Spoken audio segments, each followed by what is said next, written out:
వెంటనే central vigilance దీని మీద ఎంక్వైరీ చేయాలి.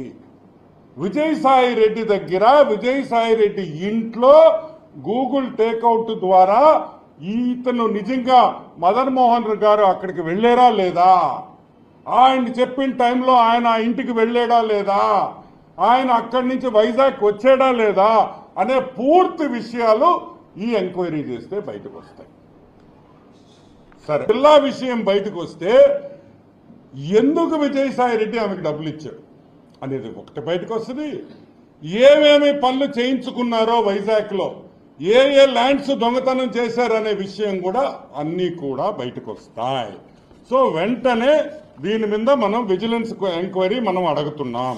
అన్ని విషయాల్లో కూడా ఈరోజు వైజాగ్ దోపిడీ చేసింది విజయసాయి రెడ్డి అనేది అర్థమైపోయింది. 1,60,00,000 ఇచ్చిన ఒక మెంబర్ ఆఫ్ పార్లమెంట్